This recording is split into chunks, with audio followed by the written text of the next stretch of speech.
responsable développement chez Testoon, en charge de toutes les thématiques autour de l'énergie, la numérisation du bâtiment. Et Testoon accompagne le grand circuit depuis maintenant plusieurs années. Donc voilà, toujours ravi d'être ici. Voilà, donc on co-organise, Linda, cette conférence. Si on regarde maintenant le matériel, parce qu'il y a des nouveautés là aussi, il y a du matériel, qui est, obligatoire, nécessaire. Tout à fait. Alors déjà, on voit que par rapport au décret précédent, la loi elle a évolué. Maintenant, elle prévoit des appareils de mesure. Il y a un volet mesure qui est prévu dans la partie formation. Et on voit clairement qu'il y a une volonté quand même de maîtriser à l'aide d'outils le, enfin, l'audit énergétique.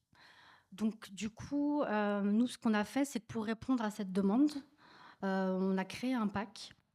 Donc tout le matériel qui est répertorié, caméra thermique pour la réalisation de thermographie, manomètre, anémomètre, wattmètre, lasermètre, vitromètre et température et surface.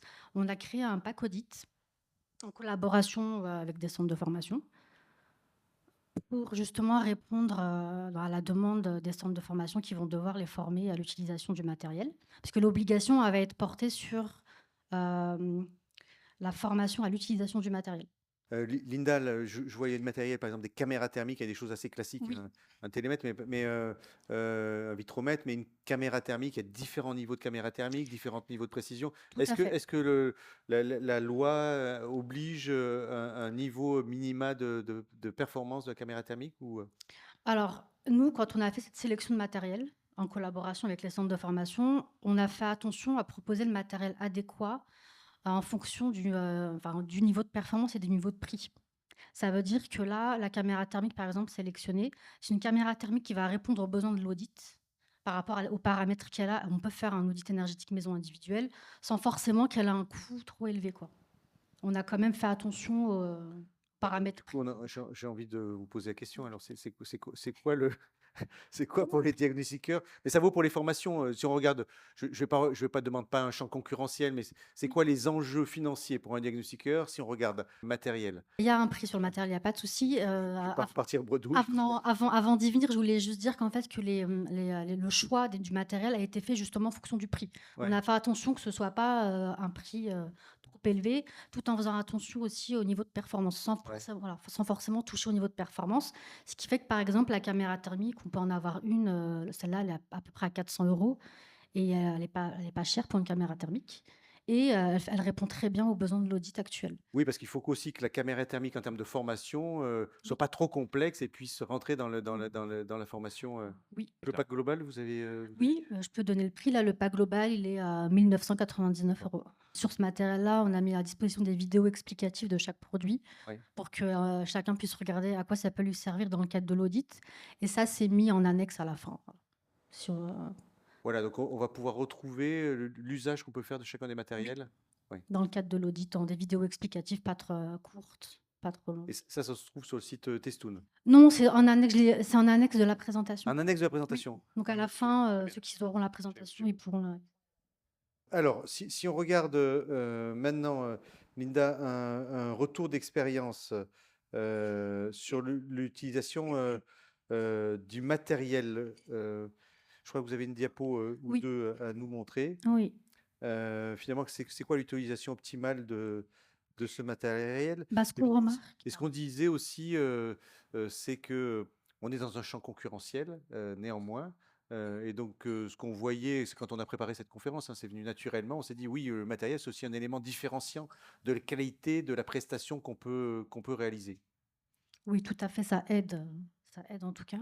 Après nous, ce qu'on remarque, c'est, en fonction de la typologie du bâtiment, de la méthode de travail du diagnostiqueur ou des différents points sensibles à identifier lors de l'audit, il y a divers matériels qui peuvent être utilisés et c'est pas for ils sont pas forcément cités dans le décret.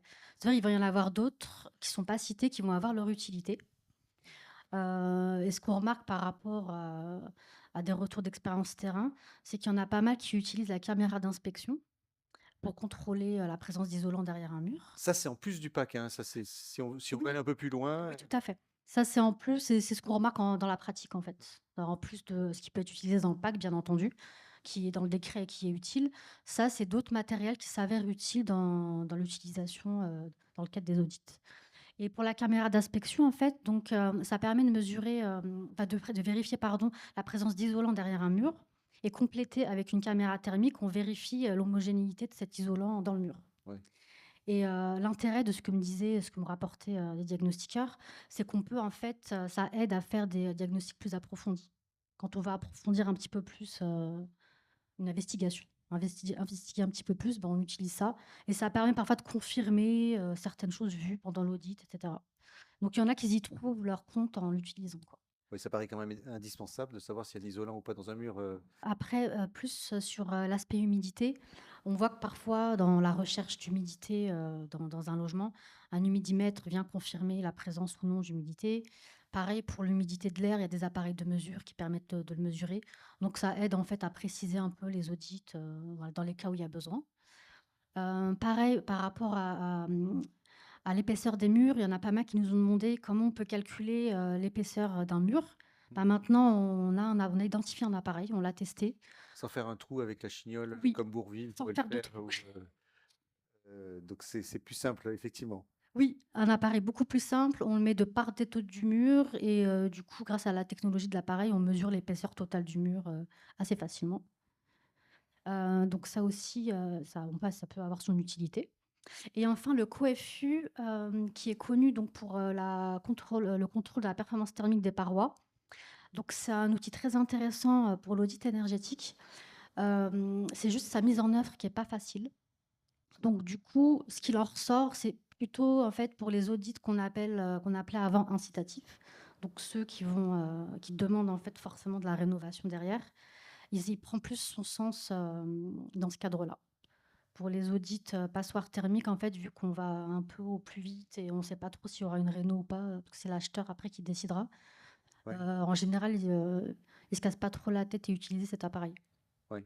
Par Ok. contre, ouais, dans les audits. Pour finir, donc c'est la dernière diapo, pour finir sur l'utilisation optimale du matériel, on observe aussi, en fait, pour se différencier et faire des prestations un peu à valeur ajoutée et faire des audits qui permettent d'obtenir certaines, enfin, de les faire plus facilement avec certains outils en fonction de la situation. Par exemple, les télémètres laser P2P permettent en fait de faciliter la prise de mesures complexes qui peut arriver parfois et de mettre sur plan grâce à une application Leica d'Histoplan. On peut par exemple, avec le dernier télémètre laser de Leica, le X6, on peut obtenir des plans en DXF, 2D ou 3D. Et parfois, ça, c'est demandé, quoi. Ça leur est utile d'avoir un plan. Oui, puis quand on passe dans la phase travaux, après, j'imagine il faut des métrages précis sur les différents éléments. Et donc, du coup, pour les entreprises de travaux, c'est hyper utile, non, Linda? Oui, Ouais. le plan maintenant prend sa place dans ce type de diagnostic et dans les audits. Et du coup, de plus en plus, on nous demande voilà, comment on peut faire des plans, quoi. Après, si on continue, donc le matériel de capture et de mesure de la réalité, ça, c'est une façon en fait de travailler autrement. Sachant que maintenant, on est beaucoup sur la documentation, les photos, les visites virtuelles documentées.